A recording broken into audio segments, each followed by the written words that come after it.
नमो अरहंतारं नमो सिद्धारं नमो आर्यानं नमो अध्यायानं नमो लोये सवसागुरम् शुद्धात्मान्मनीकान्तं साधुमुत्तम मंगलम वंदे संदष्टसिद्ध्यर्थं संदष्ट्यार्थप्रकाशकम् मंगलम भगवान वीरो मंगलम गौतम गणि मंगलम कुंदकुंदाच्यो जैन धर्मोस्त मंगलम मंगलमय मंगलकरण वितराग विज्ञान नमः ताहि आते भय अरहंताज महान भक्त मुक्त दातार तीर्थंकर 24 वर्ष तीन पद धार भाव से परम पुरुष निज अर्थ को साज भय गुण वृंद आनंदामृत चंद्र को वंदत हूँ सुखकंद।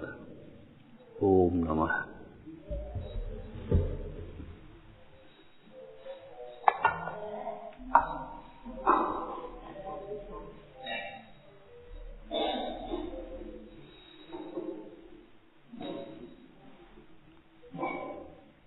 आत्मा के अश्रद्धान अज्ञान और अनाचरण से उत्पन्न संसार आत्मा के आश्रय से ही अथवा आत्मज्ञान से ही मिटेगा, दूसरा कोई उपाय नहीं। अभी 2-3 दिन में चर्चा की थी, आत्म ख्याति का जब लक्ष्य बनेगा तभी जगत की ख्याति की वांछा टूटेगी, और नहीं तो कहीं न कहीं जगत की ख्याति की वांछा में पड़ ही जाएगा।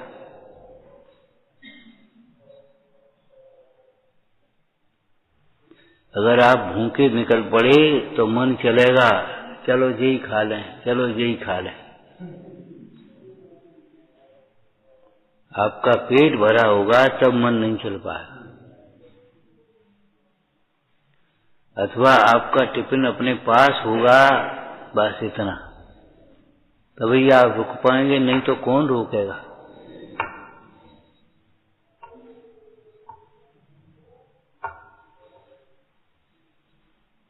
आत्महित का लक्ष्य हुए बिना यह जीव न जाने कहां कहां भटकता है। अभी सुन रहे थे विश्वनंदी विशाख नंदी, भाई का नाम विशाख नंदी, चाचा का नाम विशाख भूति।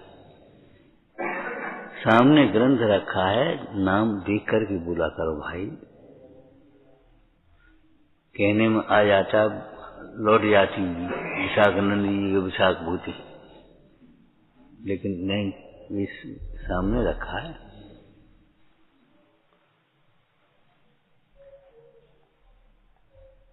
सामने होने पर भी गलती होती है। क्यों होती है?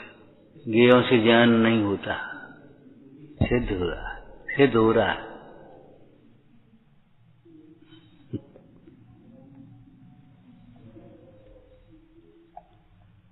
पूज्यपाद स्वामी कहते आत्मज्ञान से के अभाव में होने वाला दुख आत्मज्ञान से ही मिटेगा, दूसरा कोई उपाय नहीं। सोचो विश्वनंदी किस भाव से दीक्षा लेकर के गए होंगे, अथवा दीपायन किस भाव से दीक्षा लेकर के गए होंगे। ग्रंथ की भाषा बोलोगे, किस भाव से दीक्षा लेकर के गए।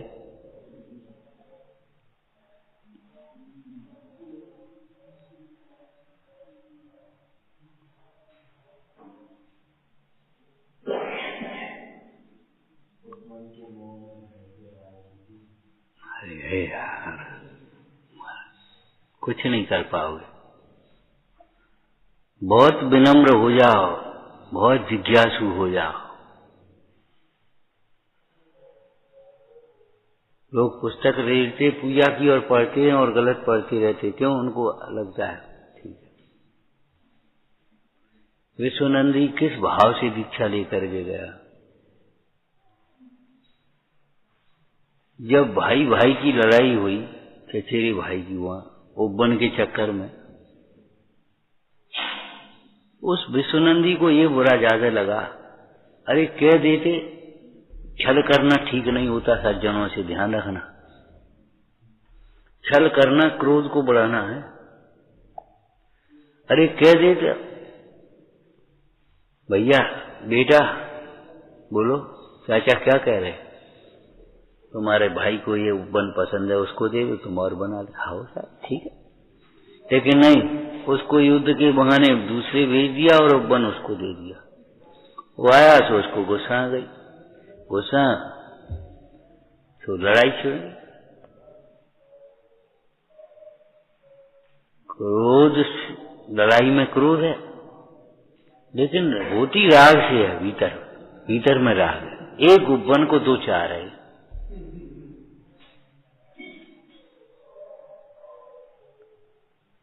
तो भाई उसका नहीं है, उसने नहीं बनाया, वो नहीं छोड़ता, तो हमने तो बनाया है हमारा, हम क्यों छोड़ दें? ये तो छोड़ना है, हमारा नहीं है।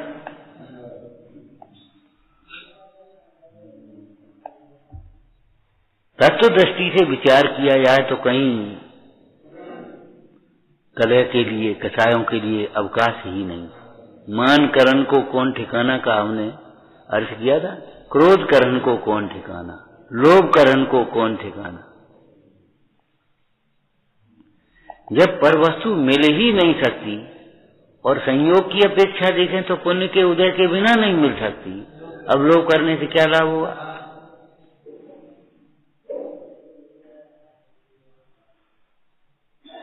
परमार्थ से देखो तो दोनों वस्तुएं भिन्न भिन्न हैं, मिलेंगी ही नहीं, ठीक है ना। अब व्यवहार में से देखो तो मिलने का मतलब सामग्री मिलती है पुण्य के उदय से, और पुण्य से ज्यादा तो मिलेगी नहीं। और जो तेरा लोभ का परिणाम है वो पाप भाव, तब कैसे मिलेगी? बल्कि घात और होगा। इसे इच्छा की चर्चा की थी आप, भोगों की वांछा से भोग नहीं मिलते, पुण्य की वांछा से पुण्य नहीं होता, क्योंकि ये वांछाएं पाप रूप है। भोग पुण्य से मिलते और ये भोगों की वांछा पाप है। मोक्ष की वांछा से पुण्य होगा और मोक्ष की वांछा से मोक्ष नहीं होगा, मोक्ष वितराग भाव से होता है। अब इसलिए वांछा सर्वथा निरर्थक है, वांछा सर्वथा निरर्थक हो गई, क्योंकि मोक्ष की वांछा से मोक्ष नहीं होता और भोग की वांछा से भोग नहीं मिलते। मोक्ष मिलता वितराग भाव से और भोग मिलते पुण्य के उदय से। और ये बाप की वांछा करके क्या चाहते हो गई बेकार। और लोभ लाभ का कारण नहीं, ये निश्चित बात हो गई। लोभ से लाभ नहीं होता, विषयों का लोभ ही, बाकी पूरा करो, विषयों का लोभ ही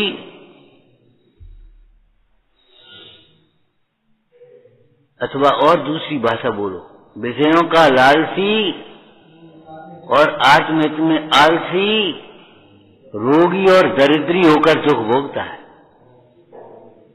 विषयों का लालची और आत्महित में आलसी, दरिद्री और रोगी होकर के दुख भोगता है, तो महापाप मानता है। तो किस भाव से दीक्षा ली? युद्ध तो हो गया, लेकिन क्रोध कैसे शांत हुआ बताओ। विश्वनंदी को क्रोध आया तो लड़ाई तैयार हो गया। अब विशाख नंदी बेचारा हारने लगा, एक पेड़ पर चढ़ गया, उठा पेड़ उखाड़ दिया, भागा तो खंबा लेकर के खंबा उखाड़ करके दौड़ने मारने दौड़ा। क्रोध शांत कैसे हुआ? वो शरण में आ गया। बड़े पुरुषों को हाँ विनय मात्र से प्रसन्न होते ही लिखा, देखो शरण में आ गया। जब शरण में आ गया तो क्रोध शांत हो गए। जब क्रोध शांत हो गया तो अब विचार करने लगा, अब क्या करूं, अब मैं चाचा को क्या मुंह दिखाऊं, लड़ मरे। मैं चाचा को क्या मुंह दिखाऊं, लड़ मरे, भिक्षा लेकर के चला गया।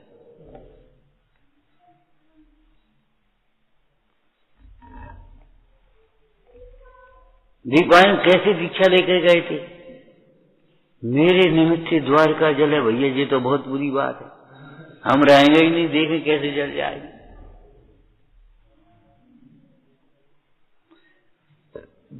द्वारका जलेगी तब जब तू स्वयं जलेगा। स्वयं जब कसाय में नहीं जले तो द्वारका नहीं जलेगी। लेकिन बुद्धि भवितव्य के अनुसार हो जाती। दीक्षा ली किस भाव से और मासोपवास तब सब करने लगे। हम क्या बता रहे ये समझना। परंतु आत्मज्ञान के बिना कसाय नहीं रुक पाई। आत्मज्ञान के बिना कसाय नहीं रुकी। और जैसे ही विशाखानंदी ने कहा, क्यों तेरा बल कहां गया, तू तो बड़ा बलवान था ना, खंबा उखाड़ दिया, पेड़ उखाड़ दिया, वो अब बल कहां है? तो आ गई कसाय, जग गई। प्रसंग पड़ने पर तद्रूप परिणाम हो जाते हैं। मन क्रोध का निमित्त बनने पर वो क्रोध आ जाता है, मान का निमित्त बनने पर मान। इन सारी कसायों को रोकने में एक आत्मज्ञान ही समर्थ है। आत्मज्ञान के बिना अनंतानुबंधी ही नहीं मिटती तो प्रत्याख्यान कैसे मिटेंगे?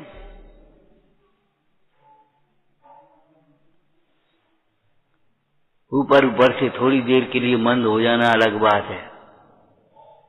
ऐसे तो पानी बरसता है तो मट्टी में नरमाई आ जाती है, घास फूस हो जाती है, मौसम अच्छा हो जाता है। और वही मौसम फिर अब ऐसा कैसा हो गया, मिट्टी कैसी हो गई। ऐसे ही सुनते पढ़ते हैं, अनुकूलताएं रहती हैं तो थोड़ी कथाएं ऐसी रहती हैं, ठीक है। और जब उनके निमित्त बनते हैं तो झट से फिर अभी मन कसा तो नहीं, ऐसे हाथ जोड़े बैठे हो हैं, और जरा सी प्रशंसा करने लगे तो अब याद आ जाएगा।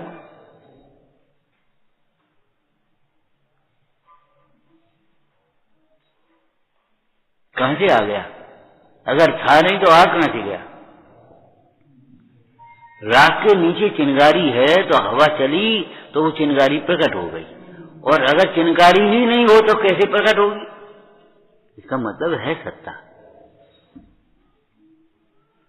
मोह हो चाहे कसाय हो, आत्म स्वभाव में नहीं है। स्वभाव दृष्टि से इनका क्षय हो सकता है।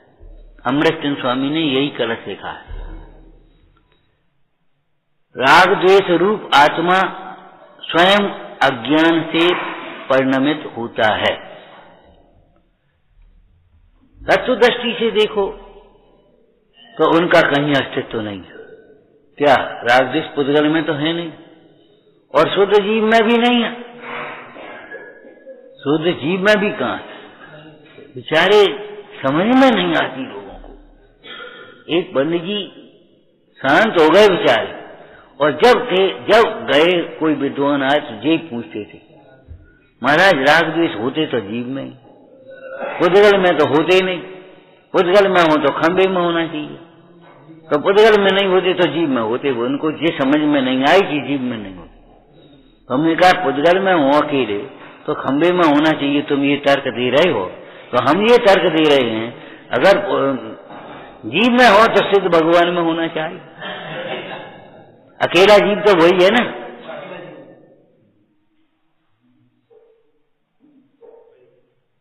शाहजवाज के बिना नए पक्ष से समाधान नहीं होता। बस ऊपर ऊपर से कहते हैं, हम भी लड़ते, वो भी पंडित जी वही कहते थे रागादि पुद्गल में, लेकिन समझ में नहीं आती। महाराज पुद्गल में हो तो खंबे में होना चाहिए, चौकी में होना चाहिए, इसको तो होते नहीं। तो फिर पुद्गल में नहीं होते तो जीव में होते, ये कहां से सिद्ध कर दिया तुमने? ये बताओ।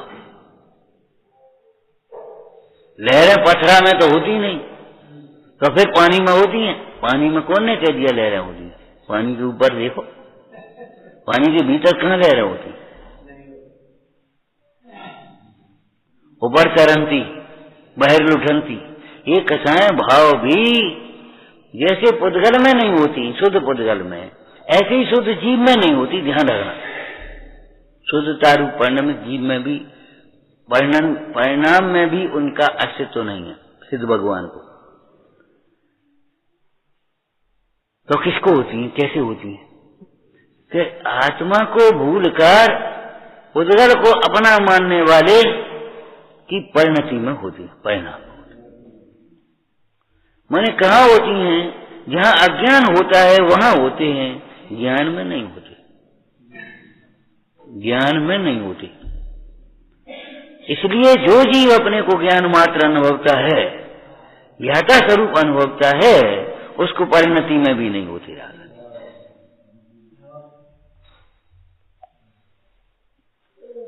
कितने दिन तपस्या की विश्वनंदी ने, सुनते सुनते हम चले आ रहे, हमने सोची देखो कितने दिन तपस्या करी, तुम क्या कर पाए हो? नहीं भोजन में देर हो जाए तो कुमला जाते हो, नहीं जरा नमक कम हो जाए तो अब यार मन वैसा ही हो जाता है, नहीं ज्यादा हो जाए तो मन वैसा ही हो जाता है। मासोपवास करने वाले भी विश्वनंदी मासोपवास किया, लेकिन उपवास किया कि परवास किया? उपवास किया कि परवास किया? सोचो।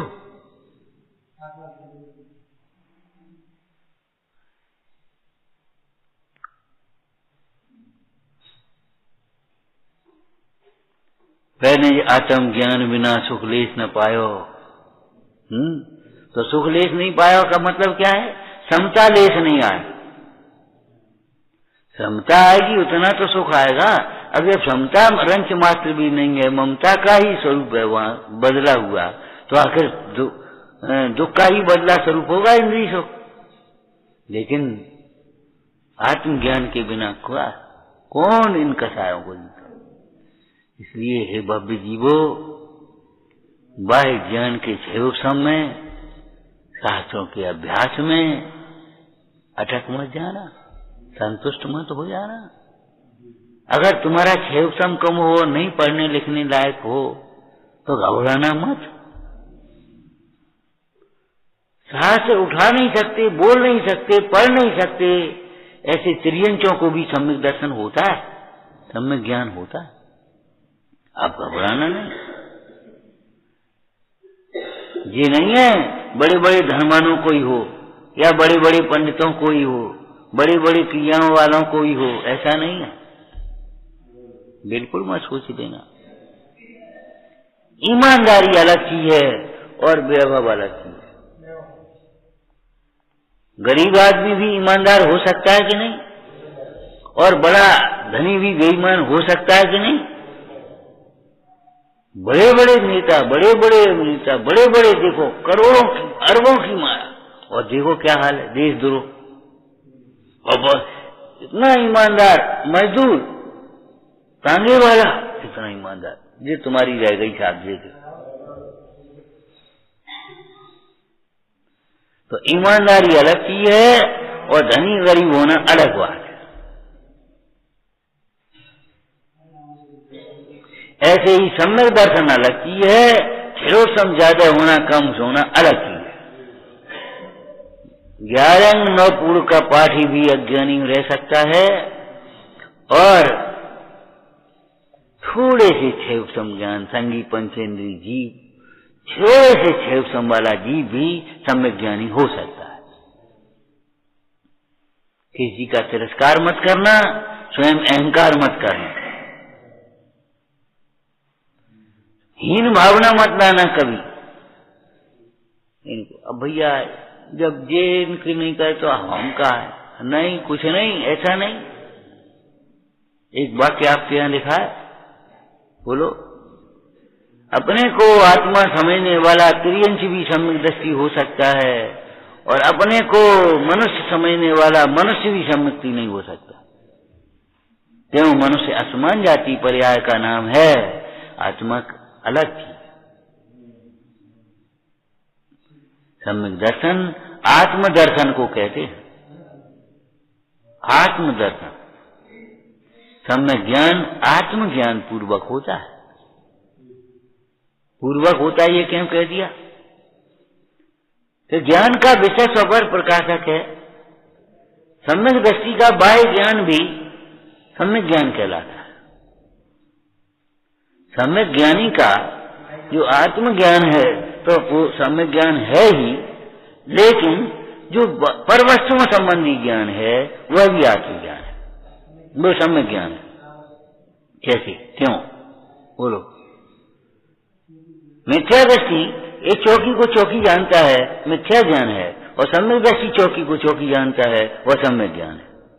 क्यों बताओगे?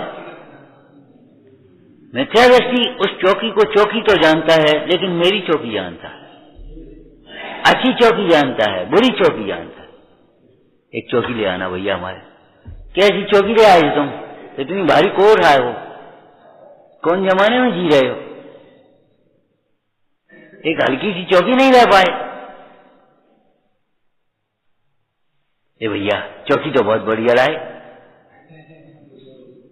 तो चौकी को मात्र चौकी नहीं जान रहा, वो मेरी चौकी, अच्छी चौकी, बुरी चौकी जान रहा है, इसलिए उसका ज्ञान मिथ्या ज्ञान है। और सम्यक दृष्टि चौकी को चौकी जानता है, मेरी चौकी नहीं, अच्छी नहीं, बुरी। कैसी है चौकी? चौकी चौकी है, ठीक है, चौकी चौकी है, कोई बात। स्वाध्याय करना है, स्वाध्याय के लिए हो गई चौकी, कोई बात नहीं। थाली रखना है भोजन के, ठीक है, चौकी बन थोड़ी भारी, अरे हो जाए भारी हल्की, वो तो कोई बात नहीं, चौकी बन गई, ठीक, कोई दिक्कत। कहने का मतलब उस चौकी को मात्र चौकी जानता है, पुद्गल जानता है, इसलिए सम्यक दृष्टि का ज्ञान जीव अजीव की भेद ज्ञान सहित है।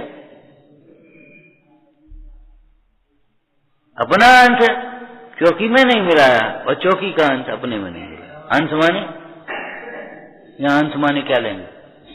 स्वामित्व, कर्तृत्व, भोक्तृत्व।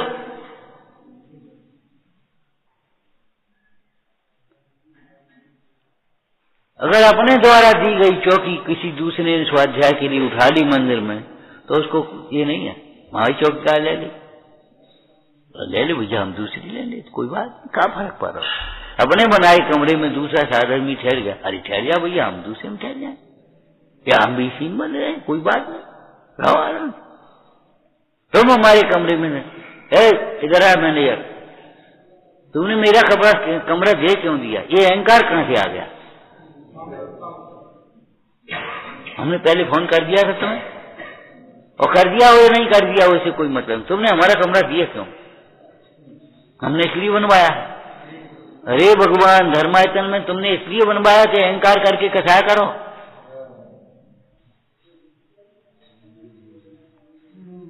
तुमने बनवाया है,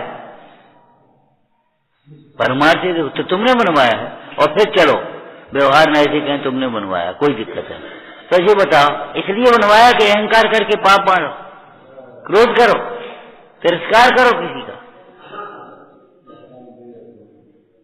धर्म ध्यान के लिए, धर्म आराधन के लिए बनाया कि कसाय करने के लिए बनाया? अपना अंश पर में मिलाना का मतलब है अपना स्वामित्व पर में मिला लिया। ये मेरा है, मैं इसका हूं, ये मेरा कार्य है, मैं इसका करता हूं, ये मेरा भोग है, मैं इसका भोगता हूं। हमारे तखत पे तुम क्यों बैठ गए? गलती हो गई। काय गलती? बैठ कैसे गए तुम? बता। अहंकार के लिए तुम्हारा तखत कब से हो गया, और कब तक रहेगा तुम्हारा तखत? मिथ्या दृष्टि का ज्ञान कोई पक्षपात से नहीं कर रहे हैं, बाह्य ज्ञान मिथ्या। मिथ्या ज्ञानी का अथवा मिथ्या दृष्टि का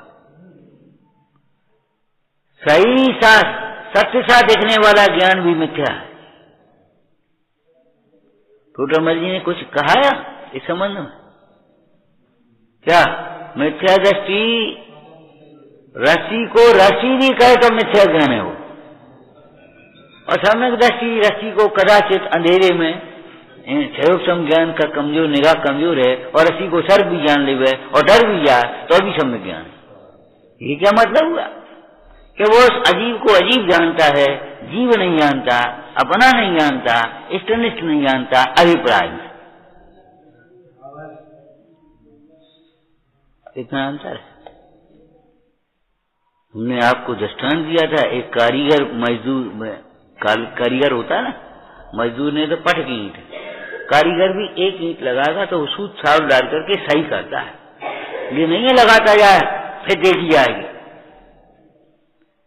उसने एक ईंट लगाई ना और सूत छाल डाल करके सही करी और फिर उसने लगाना शुरू किया। ऐसे ही करता है, ऐसा नहीं करता कि वो लगा कर चले जाओ तब देखी जाएगी, फिर देखी जाएगी जब सब टेढ़ी हो जाएगी। तो आप भी एक वाक्य पढ़ो, एक कथन पढ़ो, एक श्लोक पढ़ो, सम्यक बनाओ, सही करो पहले उसको, और नहीं तो पढ़ते पढ़ते तुम्हें अजीर्ण हो जाएगा, लगने लगेगा हमें कछुआ। तो लोग कहते ही हैं, पहले हम बहुत कुछ नहीं जानते थे, जब शास्त्र में बैठने लगे, पढ़ने लगे, फिर हमने खुद पढ़ना शुरू किया, ठीक, अब हम सब समझते हैं। तो बताओ क्या समझते हो? समझो ये इंद्रिय ज्ञान ज्ञान नहीं है। क्या कहा? समझो ये इंद्रिय ज्ञान, ये बाहर का ज्ञान, शास्त्र ज्ञान ज्ञान नहीं है। बताओ समझते हो तो तुम कौन हो? शास्त्र की ओर देख करके कह रही हो, भीतर देख करके बताओ तुम कौन हो और तुम्हारे दुख का कारण कौन है, तुम्हारा सुख क्या है और सुख का उपाय क्या है, बताओ। रटीचाई भाषा बोल सकते हो आप, लेकिन भीतर में कैसा लगता है? चतुरो अपने अंदर को। हम ये कह रहे हैं, देखो दीपाइन, क्या यहाँ विश्वनंदी देखो कितने दिन मासों उपवास, महीने महीने के उपवास। बताओ भाई,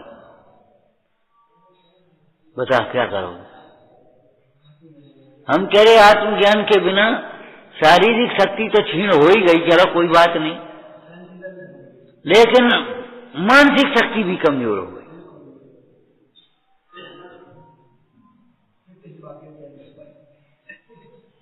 मानसिक शक्ति सहन नहीं कर पाया, भूल गया तो नहीं कहा कुछ भी तुझे, हे अबुध रोष तू क्यों करे। वैशाख नंदी ने जिसे देखा है वो तुम हो, तुम विश्वनंदी हो। कई बार हम वैसे ही कर दे, बेटा यहाँ ना आ गया, क्यों तुम बेटा हो, कहने लगते, नाम पुकार के थे, यहाँ ना तुम ये हो, तुम ये नहीं हो, नहीं हो, नहीं हो। संबोधन के लिए यही कहना पड़ेगा, कोई दिक्कत नहीं है, और बुलाएंगे तो आना भी पड़ेगा, सब नहीं आ जाएंगे। वो व्यवहार व्यवहार की जगह है, लेकिन अंतर में ये सोचो ये हम नहीं है। नाम धरो तिन हर्षित हो, तो डर मल्ल कहें सब को। सब लोग कह रहे, कहने दो, तुम नहीं हो कि हाँ हम नहीं है। इस पर्याय विषय जो को देखन जानन हारो सो, मैं हूँ जीव द्रव्य गुण भू एक अनादि अनंत रूप। हमारी क्या गलती है? तो ये समझ में नहीं आता हमारी गलती क्या है। गुरु को गुरु नहीं समझता, बड़े को बड़ो नहीं समझता, छोटे को छोटा नहीं समझता, अपने को आत्मा नहीं समझता, क्षेम संज्ञान को अध्रुव नहीं समझता। हमारी क्या गलती है? ऊँट से कहीं कहा है कि गर्दन टेढ़ी कैसी है, कि अभी तुमने देखो ही कहा टेढ़ी टेढ़ी धरी खबरी। गलती तो नहीं समझ में नहीं आती, गलती ही गलती तो है। वो भी कह रहा था हमने तो इसका सहयोग किया, व्यापार के लिए पैसा दिया, सब कराया, और ये हमसे ही बौखलाता है। बताओ हमारी गलती क्या है, ये समझ में नहीं आ रही। भैया गलती समझते हो? पहले तो ज्यादा राग करो, फिर द्वेष करोगे। अचेतन की तुलना में चेतन को महत्व देना चाहिए, कि चेतन की तुलना में अचेतन को महत्व देना चाहिए। एक बात। दूसरी बात, मित्र का लड़का है तो समझ लो अपना ही लड़का, का फर्क पड़ो, दे दिए तो दे दिए, नेकी कर कुएं में डाल, निर्वांचक भाव से। तुमने अपने उदय का विचार किया?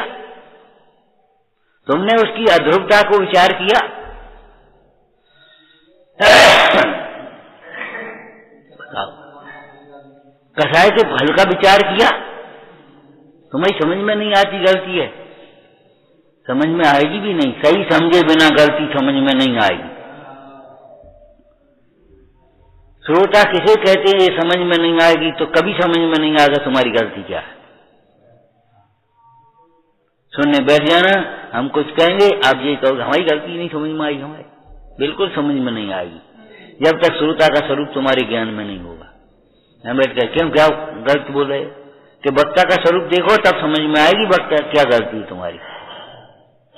और श्रोता वक्ता का स्वरूप तब समझ में आएगा जब आत्मा का स्वरूप समझ में आएगा। सुन लो, तुम किताब में से पढ़ लोगे, शास्त्र में से पढ़ लोगे श्रोता का स्वरूप वक्ता का स्वरूप, और मिलाने लगोगे ऐसी कथा मंद उनसे हमारी तो मंद है, हम तो किसी को डराते नहीं, हम तो भय नहीं, अभिमान आता नहीं, हम नहीं नहीं कुछ नहीं कर पाओगे। आत्मज्ञान आत्मा का स्वरूप समझे बिना न श्रोता का स्वरूप समझ में आएगा, न वक्ता का स्वरूप समझ में आएगा। और जब स्वरूप समझ में नहीं आएगा तो जितना समझ में आया सब गलत है, जितना समझे बैठे हो उल्टी। उस महिला ने यही तो कहा था पंडित जी से, कहो क्या समझे कि आज तक जो समझा था उसमें दम नहीं है। आज तक जो हमने समझा था उसमें दम नहीं है।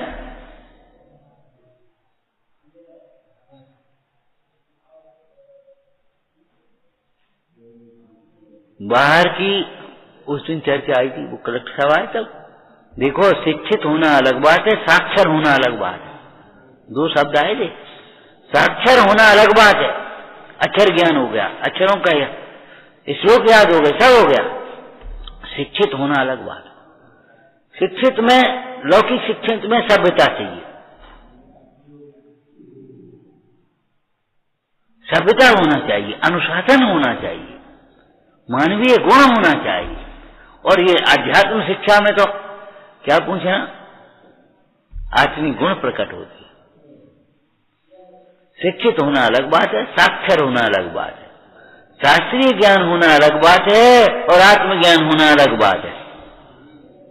विचार करो, उसने एक दृष्टांत दिया था ना, शंकर का दृष्टांत दिया था ना, तीसरा नेत्र खोल करके उसने प्रलय कर दिया कामदेव को, लेकिन हृदय में बैठे हुए कामदेव को, कामनाओं को नहीं पहचाना। उसके कारण से उसकी क्या दशा हुई सोचो। हम उसी शैली में आप बोल रहे, क्या अंतर के आत्मज्ञान के अभाव रूप अज्ञान को नहीं जाना और शास्त्र ज्ञान इंद्रिय ज्ञान के अभाव को अज्ञान समझ करके दूसरों को अज्ञानी मानता रहा और उसका कुछ अभ्यास करके अपने को ज्ञानी मान लिया। उसकी फिर उस भीतर के बैठे हुए अज्ञान के कारण कैसी दशा होती है कि कोई नहीं पूछता तो बेचारा ऐसे ऐसे परेशान है। हमें कोई नहीं पूछा, ये सब पूछ रहे, हमें कोई नहीं पूछा।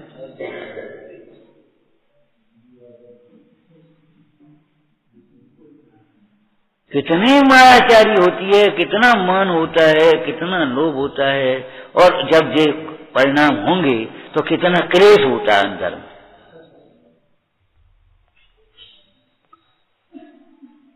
उस भोले जीव को, भोला माने सरल जीव, भोले और सरल में अंतर है। भोला चाहे किसी की बातों में आ जाएगा, सरल किसी की बातों में नहीं आएगा, ध्यान रखना। भोला जीव चाहे किसी की बातों में आ जाता है, लेकिन सरल जीव होता है वो किसी की बातों में नहीं आएगा। सरलता उत्तम मार्ग और धर्म है, और भोलापन अज्ञान में होता है। सरलता ज्ञानमय भाव है और भोलापन अज्ञानमय भाव। भोलेपन में तमाम धोखा खाए जाते हैं, और सरल स्वभाव भी ना धोखा दे पाएगा ना धोखा खाएगा। अगर उसे कोई दूसरा धोखा देगा तो अपने उदय का विचार करके समता रख लेगा, और वो किसी को धोखा देगा। सरलता और भोलापन दोनों अलग हैं।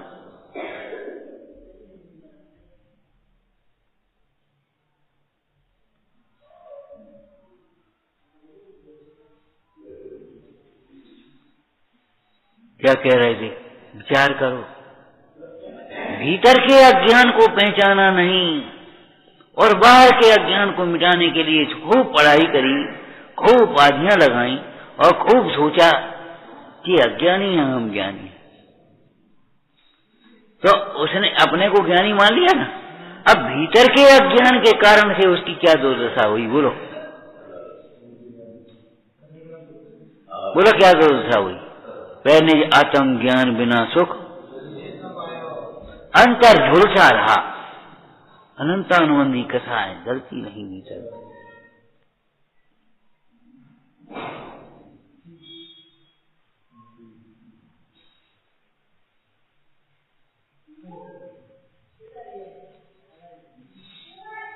इसलिए अंतर, तीसरा नेत्र अंतर्मुख होता है, ध्यान रखना। तीसरे नेत्र की दिशा बहिर्मुखी नहीं होती, तीसरे नेत्र की दिशा अंतर्मुखी होती है।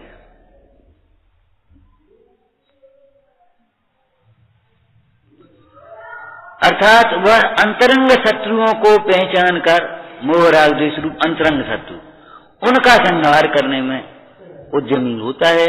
बाहर की शत्रु में शत्रुपने की कल्पना ही छोड़ देता, उसे कल्पना ही नहीं होती बाहर का शत्रु शत्रु है।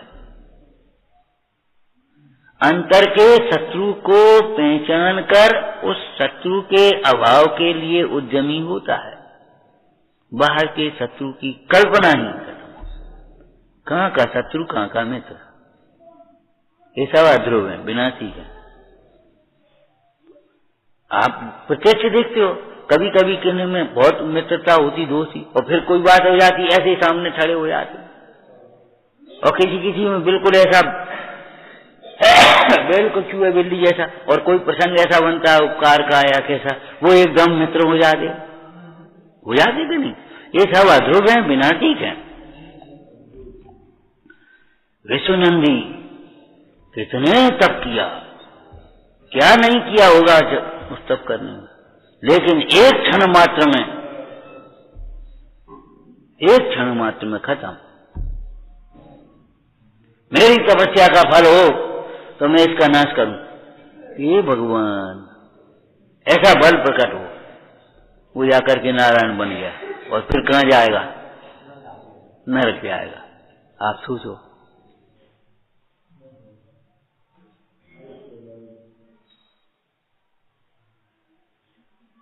ये भैया बोले बड़ी आफत है, दिन में मक्खी, रात में मच्छर, हमने विकल्प 24 घंटा। मच्छर रात में है, मक्खी दिन में है, लेकिन विकल्प दिन में भी है और रात में भी है। अब बताओ बड़े कौन है, खतरनाक कौन है? सोचो सोचो। जिंदा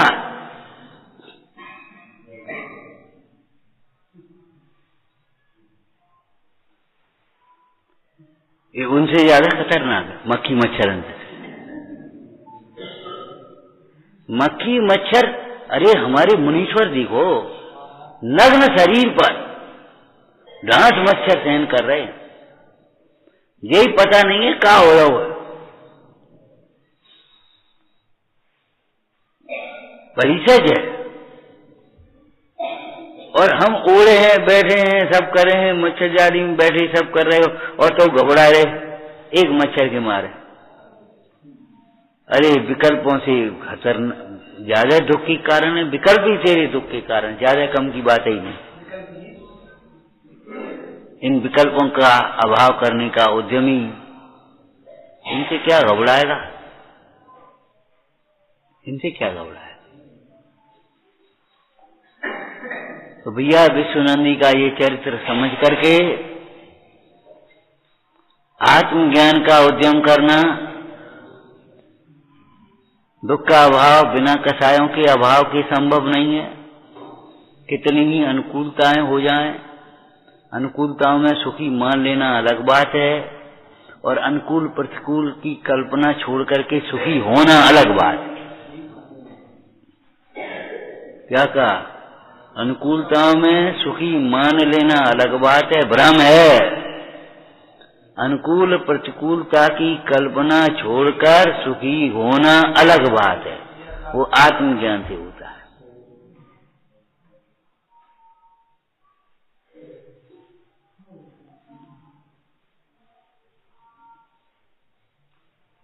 बाहर की अनुकूलताएं मान उत्पन्न करेंगी, बाहर की प्रतिकूलताएं क्रोध उत्पन्न करेंगी। किसको? अज्ञानी को, आत्मज्ञान के अभाव में। और आत्मज्ञान के होने पर बाहर की अनुकूलताएं और बाहर की प्रतिकूलताएं वैराग के निमित्त बनेंगी। वैराग बढ़ेगा, कुछ नहीं होगा। अज्ञानी के लिए वे अनुकूलताएं और प्रतिकूलताएं रौद्र आर्त ध्यान का कारण है। अनुकूलताएं रौद्र ध्यान का और प्रतिकूलताएं आर्त ध्यान का। और ज्ञानी दोनों के प्रसंग में धर्म ध्यान करेगा, धर्म ध्यान का निमित्त बना। धर्मी को जाने बिना, धर्मी के आश्रय बिना, धर्म के लक्ष्य के बिना धर्म नहीं होता। न धर्मो धार्मिक के बिना। स्वाध्याय स्व को जानने के लिए करना, स्व को स्वयं से जानने का उद्यम करना, स्वाध्याय करके। एक ग्रंथ तुम रख लो सामने और हम इसमें से बांटेंगे, तुम उसमें मिलाना। वो तो मिल ही जाएगा, एक ही प्रिंटिंग है, एक ही एडिशन है। यहां मिलाओ तब काम चलेगा। हमारे गुरु महाराज भी यहां से बोल रहे हैं और हम भी वहीं से मिला लें, तब बनेगी बात।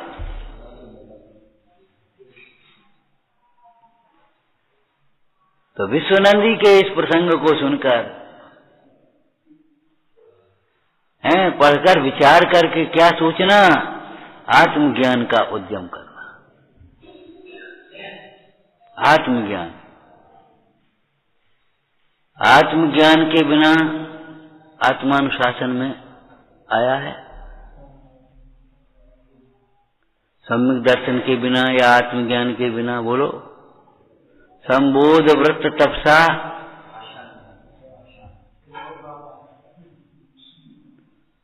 क्या ज्ञान का चयोपम, बाहर की क्रियाएं, ये सब पाषाण के बोझा के समान है। बोझा तो बहुत है और मूल्य कम है। क्या बोझा माने कर्तव्य तो बहुत है, अहंकार तो बहुत है और शांति बिल्कुल नहीं। और सम्यक दर्शन सहित ये थोड़ा भी हो तो मणि के समान मूल्यवान है। मूल्य बहुत है और बोझा बहुत थोड़ा। बाहर में तो थोड़ा बिल्कुल नहीं है, ऐसा कहाँ होता है उस मणि में। लेकिन चैतन्य चिंतामणि ऐसा है, बोझा बिल्कुल नहीं है। अशांति बिल्कुल नहीं, कठिनाई बिल्कुल नहीं, और शांति का साम्राज्य। कसायों का क्लेश बिल्कुल नहीं और शांति का साम्राज्य पूरा हो रहा है।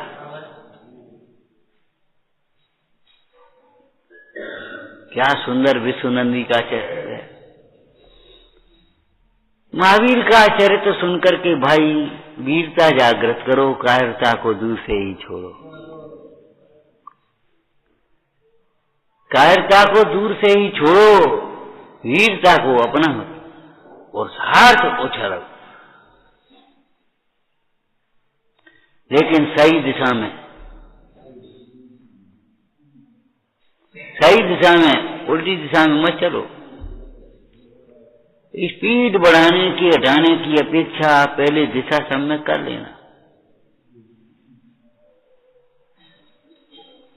चलना किधर है ये सोचो। किस स्पीड से चलोगे ये बात की बात है, चलना किधर है।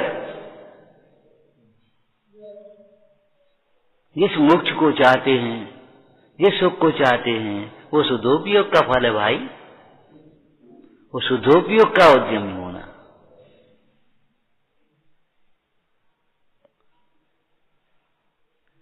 विचारना। सहजानंदी शोध स्वरूपी अविनाशी में आत्म स्वरूप। सहजानंदी शोध स्वरूप स्वरूपी अविनाशी मैं आत्म स्वरूप सहजानंदी शोध स्वरूपी अविनाशी मैं आत्म स्वरूप।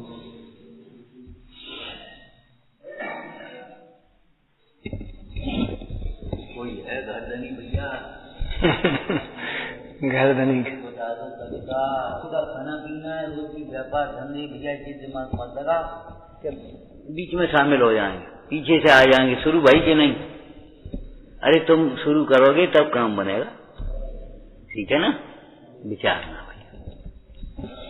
अपन सभी समय का ध्यान रख करके भगवंतों की अगवानी के लिए, है ना? देखो कैसा सौभाग्य का दिन आ रहा है। पंचापूर्व में आपके इस अध्याय में या जहाँ भी सुना है मैंने कि कल का सौभाग्य ऐसा है जो त्रियंच गति के जीव मंदिर में नहीं घुस सकते, जो अन्य जाति के जीव मंदिर नहीं आ सकते, उनको भी तीन लोक के नाथ का दर्शन होगा। और कौन जीव के किस समय कैसे परिणाम जाग जाए, तो वह बहुत सुंदर कार्य अपन सबके निमित्त से होने वाला है। बड़ी भक्ति से, बड़े बहुमान से, बड़े उत्साह से योग बनाए रखते हुए अपन कल रथ यात्रा निकल रही थी और वो अपने गाते बजाते निकल रही, तो एक धर्मशाला का मैनेजर था। वाह, आज तो आनंद आएगा, आज हम जिनराज तुम्हारे द्वारे आए, जिनराज अपने द्वारे आ गए, आनंद आ गया। आनंद मैंने इतना उछला, इतना, हम वहीं थे। देखो किसको कैसा परिणाम आ जाए।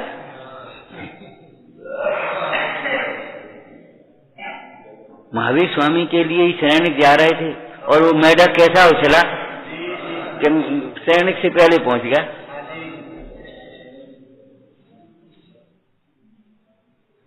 बहुत उल्लास से सारे कार्यों को गौण करते हुए टाइम का ध्यान रखें पहले, हैं? तो भक्ति भाव से चलेंगे।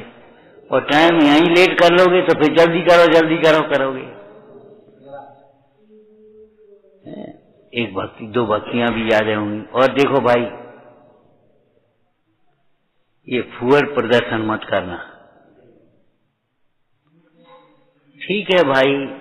रथ यात्रा निकलती है, तीन लोक के नाथ हैं, लेकिन वितरागी हैं, हमारी मर्यादाएं हैं, हमारे अपने हिसाब से चलना चाहिए।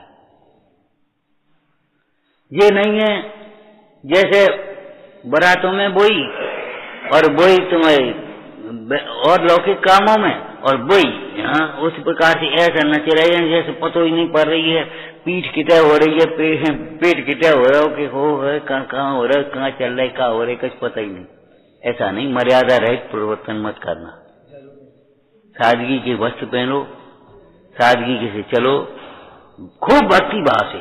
ये नहीं है कि नीरस होके चल रहे गंभीर बन के, ऐसे नहीं, उल्लास से चलो, कोई दिक्कत नहीं है, लेकिन उल्लास में शालीनता बनी है। और दूसरी जगह जगह तुमने डिस्पोजल फैला करके गंदगी फैला दी, ये अच्छी चीज नहीं।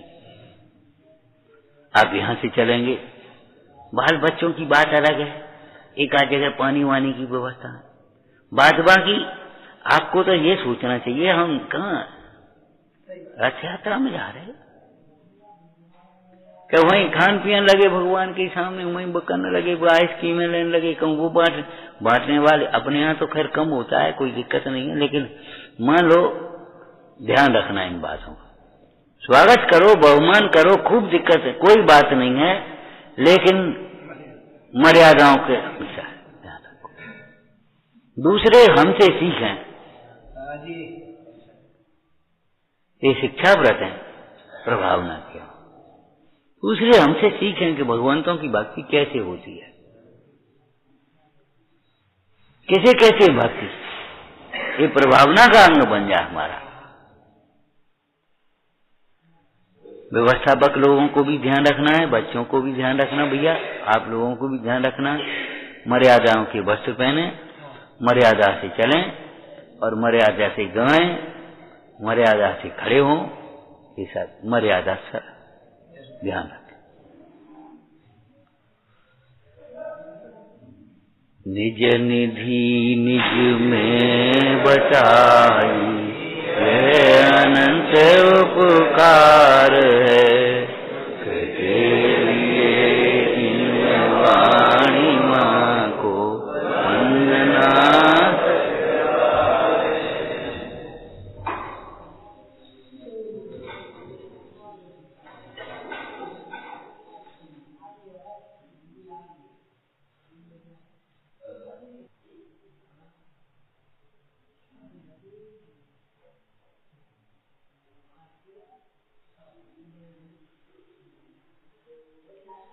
जय हो।